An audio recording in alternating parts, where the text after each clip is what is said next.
आज का हमारा जो बायोलॉजी क्लास का सेशन है, उस सेशन में आज का हमारा जो कंटेंट है, आज का हमारा जो टॉपिक है, उस टॉपिक का नाम है पुष्प, फ्लावर।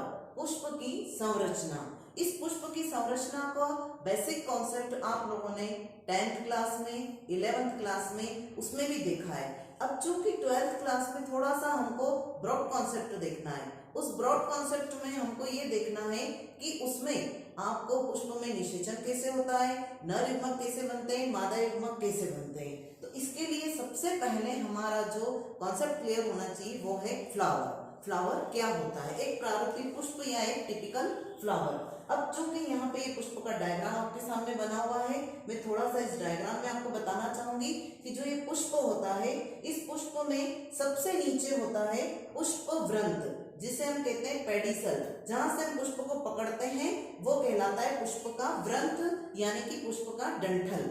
और ये पुष्प वृंत जिसे हम पेडिसल कहते हैं, पुष्प जिसपे विराजित रहता है, जहां पर वो पूरा बैठा हुआ रहता है, उसका फूला हुआ भाग होता है, वो कहलाता है पुष्पासन, और इंग्लिश में इसको हम कहते हैं थैलेमस। उसके बाद पुष्प के जो चक्र होते हैं, 4 भाग होते हैं उस चक्र में। उस 4 भाग में सबसे पहला पार्ट है बाह्य पुंज, जिसे हम इंग्लिश में कहते हैं कैलिक्स। सेकंड पार्ट होता है दलपुंज, जिसे हम कहते हैं कोरोला। थर्ड पार्ट होता है पुमंग, जिसे हम कहते हैं एंड्रोशियम। और फोर्थ पार्ट होता है जाइगोशियम, गाइनोशियम, जिसे हम कहते हैं जायंग। ये 4 पार्ट होते हैं। अब इन 4 पार्ट को हम एक फ्लावर में कैसे देख सकते हैं और इन 4 पार्ट का क्या फंक्शंस है, ये मैं आपको बताऊंगी फ्लावर के माध्यम से। उसके पहले आप इतना सा ये देख लें कि पुष्प के जो भाग होते हैं कैलिक्स, उसके एक भाग को हम सेपल कहते हैं, आपको मैं फ्लावर में दिखाऊंगी अभी।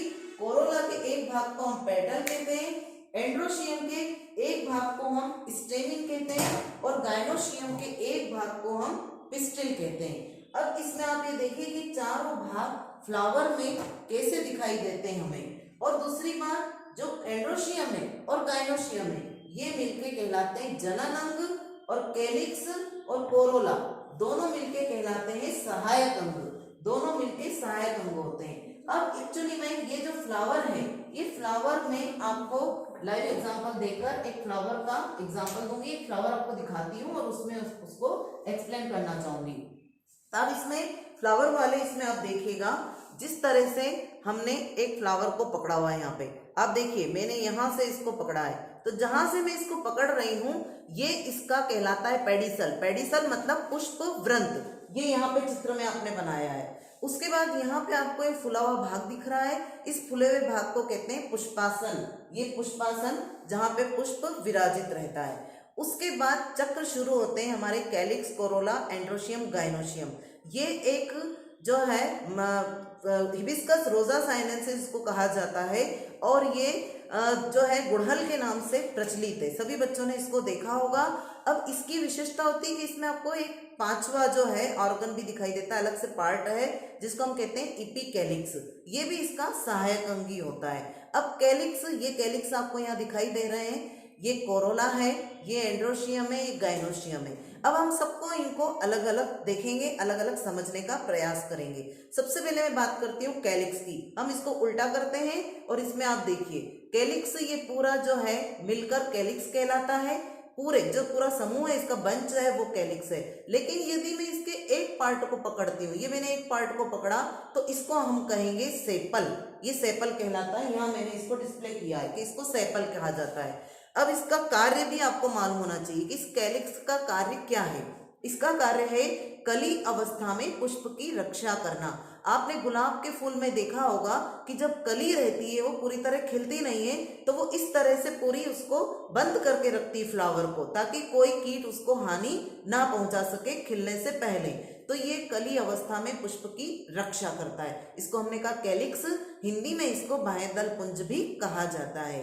बात करते हैं हम सेकंड पार्ट की। सेकंड पार्ट ये पूरा चक्र मिलके कहलाता है पंखुड़ियों का। इसको हम पूरे चक्र को कहते हैं कोरोला।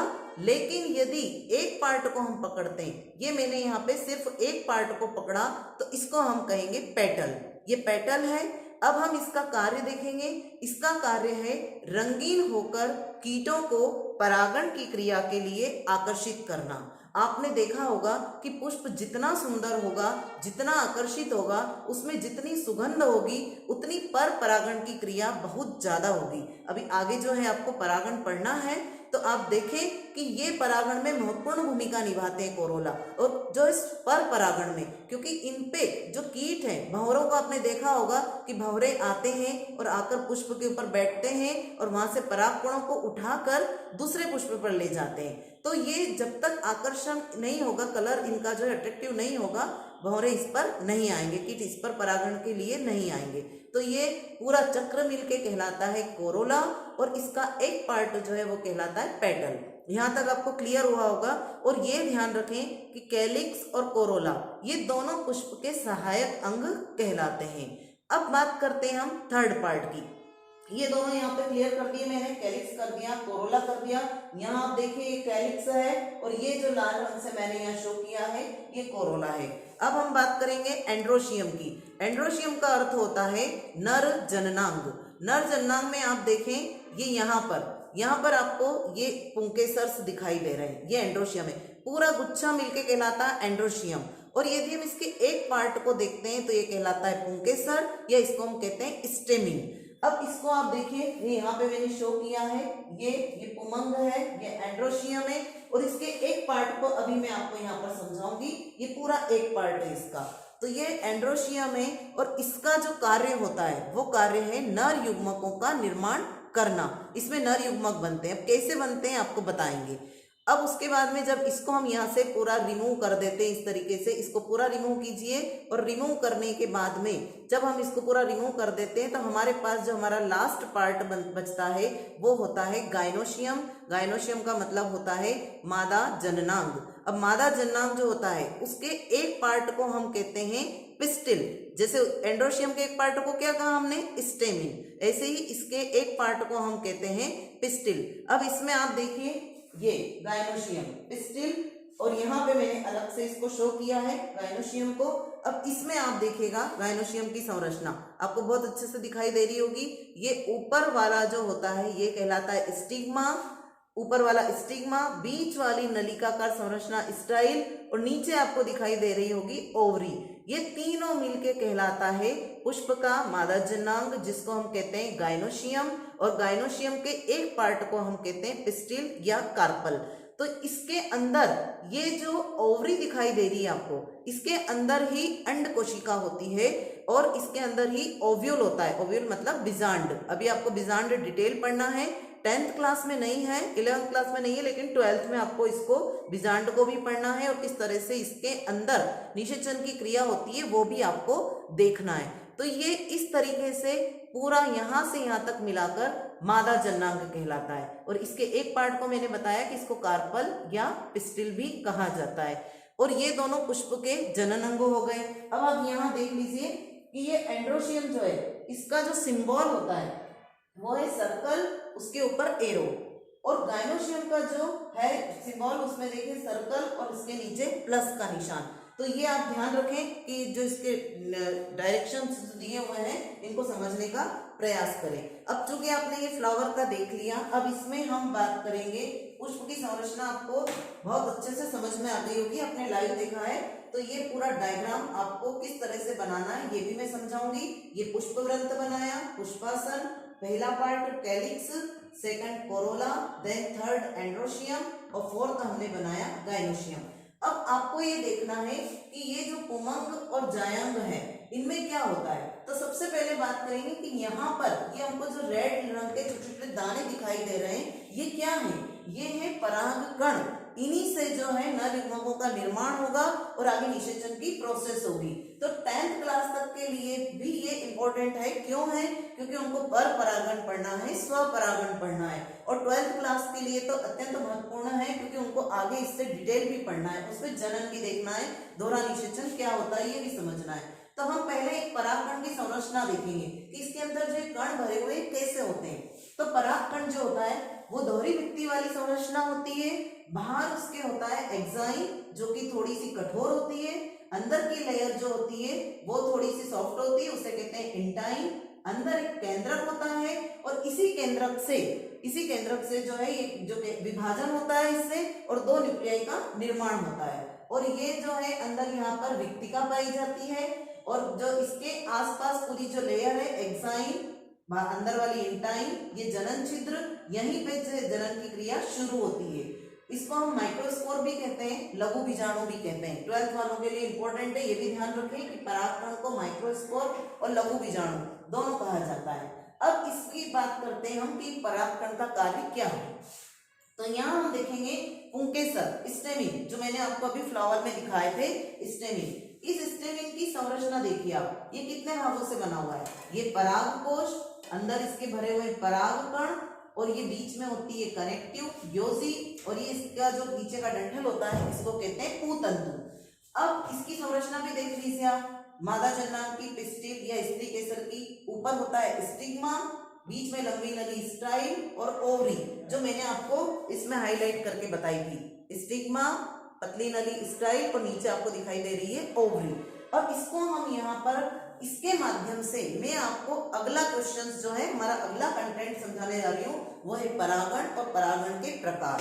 तो आप यहाँ पर देखिए कि ये यहाँ पे ये जो परागकण है, अब ये जो परागकण दिखाई दे रहे हैं हमें, इनको आप देखिए कि ये परागकण यहाँ से निकले, ठीक है, यहाँ से निकले आगे बढ़ते हुए, ये परागकण यहाँ आ गए इस वर्तिका पर, यहाँ पे हमने इसको इस तरीके से बना दिया। अब आप देखिएगा कि ये प्रोसेस क्या कहलाती है, तो इसको आप समझने का प्रयास करें। परागकोश, ये पूरा परागकोश है, इस परागकोश से परागकणों का निकलकर, ये परागकण है, मैंने आपको पहले ही बताया, ये यहाँ परागकण भरे हुए रहते हैं। मैंने आपको फ्लावर में भी बताया कि यहाँ पे जो है परागकण होते हैं। तो ये परागकोश से परागकणों का निकलकर कहाँ तक आना, वर्तिकाग्र तक। वर्तिकाग्र मतलब मादा जन्नांग का ऊपर वाला हिस्सा। तो परागकोश से परागकणों का निकलकर वर्तिकाग्र तक जाने की क्रिया कहलाती है परागण। और ये जो परागण होता है ये 2 प्रकार से होता है। कौन कौन सा? एक होता है स्वपरागण, एक होता है परपरागण, जो कि 12th के लिए भी इंपॉर्टेंट है और 10th के लिए भी इंपॉर्टेंट है। स्वपरागण में क्या हुआ, सपोज कीजिए एक पुष्प है जो द्विलिंगी है। अब द्विलिंगी भी ध्यान रखिए आप, द्विलिंगी टर्म क्या होती है। द्विलिंगी का अर्थ ये होता है कि जब एक ही पुष्प में नर जन्नांग और मादा जन्नांग दोनों उपस्थित होते हैं तो उन्हें कहा जाता है द्विलिंगी पुष्प। लेकिन यदि किसी पुष्प में केवल नर जन्नांग हो या केवल मादा जन्नांग हो तो वो कहलाता है एकलिंगी। लेकिन स्वपरागण के लिए पुष्प का द्विलिंगी होना अत्यंत आवश्यक है। क्यों स्वपरागण के लिए द्विलिंगी होना आवश्यक है? क्योंकि जब वो द्विलिंगी होगा, एक ही पुष्प में नर जन्नांग और मादा जन्नांग होंगे, तभी तो यहाँ से परागकण निकलकर यहाँ पर गिरेंगे और आगे बढ़ते हुए अंड कोशिका के पास आएंगे और निषेचन की क्रिया होगी। लेकिन यदि पुष्प एक लिंगी हुआ तो उसमें स्वपरागण होगा ही नहीं, उसको परागण के लिए दूसरे पौधे पर जाना पड़ेगा, दूसरे पौधे के पुष्प के पास जाना पड़ेगा। तो सपोज कीजिए एक लिंगी पुष्प है, उसको परागण की क्रिया करनी है, तो वो क्या करेगा, इन परागणों को वहां तक पहुंचाने के लिए किसी माध्यम को खोजेगा। तो उस माध्यम का नाम है हवा, जल, या फिर हम पहले हवा के द्वारा भी होता है। जैसे आपने देखा होगा कि जब हवा वायु चलती है तो तेज बहाव के साथ परागकण होके एक पुष्प से दूसरे पुष्प पर चले जाते हैं। जल, जो जलीय पौधे होते हैं, हाइड्रिला, वेलिस्नेरिया, है ना, इनमें क्या होता है कि इनमें जल के माध्यम से परागकण एक पुष्प से दूसरे पुष्प पे जाते हैं। थर्ड सबसे मेन इंपॉर्टेंट है कीटों द्वारा परागण। आपने एक सॉन्ग सुना होगा, भंवरे ने खिलाया फूल फूल, है ना, हम देखते हैं लेकिन समझते हैं इस चीज को।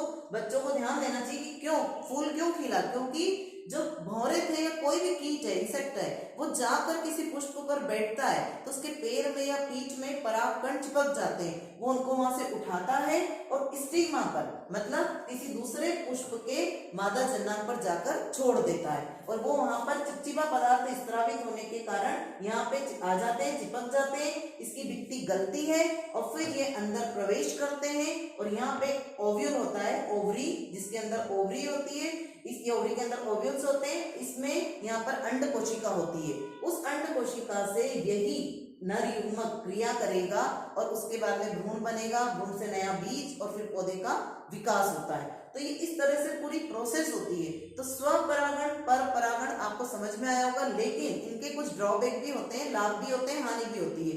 पर परागण की बात करते हैं हम, तो उसका ये लाभ होता है कि पर परागण के कारण बहुत सारी वेरिएशंस होती है, क्योंकि एक पौधे का पुष्प और दूसरे पौधे का पुष्प, उनके बीच में निषेचन की क्रिया हो रही है, तो बहुत अधिक वेरिएशंस आएगी, तरह तरह की फूलों की क्वालिटी हमें मिलती है, जैव विविधता बढ़ती है।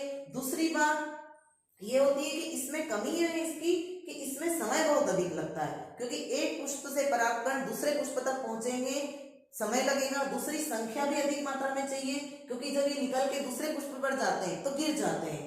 तीसरा ये कि इसके लिए फूल का रंगीन और आकर्षक और सुगंध युक्त ये होना आवश्यक है, क्योंकि जब तक वो रंगीन सुगंध युक्त आकर्षक नहीं होगा पर परागण की क्रिया संभव नहीं होगी। लेकिन स्वपरागण में क्या होता है, ये सब चीजें का होना आवश्यक नहीं है। क्यों नहीं? क्योंकि स्वपरागण में यहीं से परागकण निकलकर वर्तिकाग्र पर गिर रहे हैं, तो इसके लिए न तो पुष्प का आकर्षक होना, सुगंध युक्त होना कोई आवश्यकता नहीं है, इसमें ज्यादा परागकण भी नहीं चाहिए, इसमें समय भी हमें ज्यादा नहीं लगता, लेकिन बस यही है कि इसमें क्वालिटी हमें वही की वही प्राप्त होती है, और धीरे धीरे इसके जो इसके जो गुण होते हैं, इसकी जो वो धीरे धीरे कम होते जाते हैं, उनकी क्षमता कम होती जाती है। तो हमने आज यहाँ पर देखा फ्लावर की संरचना, उसके पार्ट्स, उसके प्रत्येक पार्ट्स के कार्य, और उसके बाद में हमने देखा एक परागकण की संरचना कैसी होती है, उसके बाद में हमने देखा इसके नर जननांग, मादा जननांग, और उसके बाद हमने देखा परागण,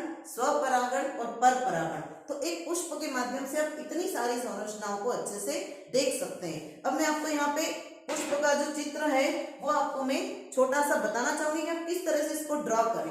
बच्चे समझ तो इजी वे में जाते हैं, लेकिन उनको ड्राइंग बनाने में थोड़ी सी डिफिकल्टी आती है। तो आप देखिए कि किस तरह से इसको ड्रॉ करना है। तो ड्रॉ करने के लिए आपको कुछ नहीं करना, मैं रफ बताऊंगी यहाँ। आपको पहले स्टार्टिंग यहाँ से करना है, एक लंबी नली को आप ले जाएं, इसको लेने के बाद में आप इस तरह से इसको इधर नीचे शेप बनाएं, फिर यहाँ से आप ये कैलिक्स बनाएंगे, सेपल के बाद में आप फूला हुआ भाग जो है पुष्पासन वो बनाएंगे, और इसको यहाँ पे अंदर से फिल करेंगे।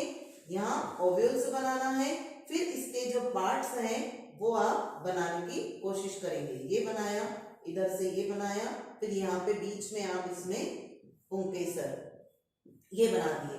अब इस तरह से यदि बनाने का प्रयास करेंगे तो जरूर जो है आप बहुत अच्छे से फ्लावर का डायग्राम बना पाएंगे, और परागण, स्वपरागण, परपरागण इनको समझ पाएंगे।